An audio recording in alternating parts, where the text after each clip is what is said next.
มันเป็นไปไม่ได้ถ้าคิดไปแล้วว่ามันยาก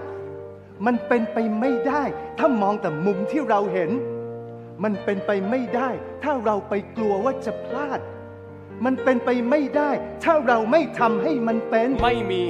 มีเงินทองมากองให้พ่อแม่ไม่รวยไม่ยิ่งใหญ่จะลุยยังไงมีไฟแต่ใจก็ไม่กล้าไม่เคยร่ำเรียนที่แดนไกลเห็นโลกมายังไม่เท่าไหร่จะสู้ยังไงมีฝันแต่ไม่มีวิชาเราเป็นได้แค่นี้ลูกจ้างมีชีวิตไปวันๆสิ่งที่ฝันไม่มีวันเป็นไปต้นทุนชีวิตอาจไม่เท่าเขาแต่ว่าต้นทุนพลังใจของเราฉันว่าไม่แพ้ใครจงอย่าเพิ่งหวั่นไหวดูแผนความเป็นเราที่เรามีเราต่างเคยล้มต่างก็เรียนรู้มองกลับไปดูเราได้บทเรียนสอนใจที่ดีๆเพียงต้องสู้ต่อไปอย่าปล่อยให้โอกาสเลือนหายแล้วมานั่งเสียดายไม่มีสมองเก่งอย่างใครแค่รับคำสั่งก้มหน้าไว้จะทำยังไงมีแรงแต่หัวมันไม่ดีไม่ไหวเพราะฉันมันแก่ไปใกล้จะเกษียณไม่เท่าไหร่จะเสี่ยงยังไงมีใจแต่ไว้ใกล้รีบรี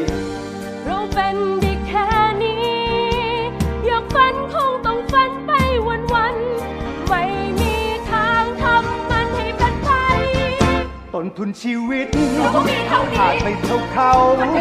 แต่ว่าต้นทุนพลังใจของเราฉันว่าไม่แพ้ใคร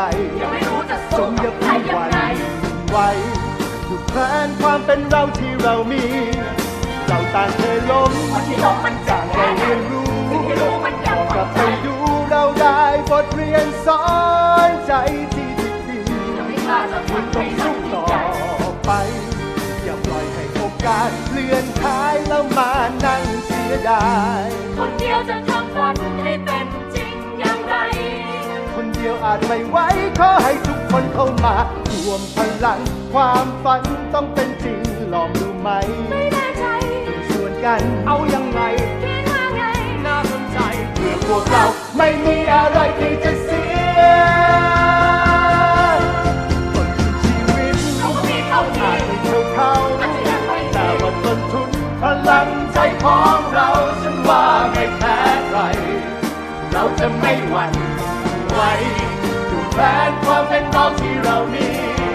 เราต่างเคยล้มมันเจ็บแค่ไหนไม่รู้มันยังฝังใจมันคือบทเรียนสอนใจที่ดี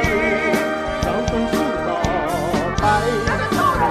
สู้ตายเรียนหายสักวันต้องได้ดี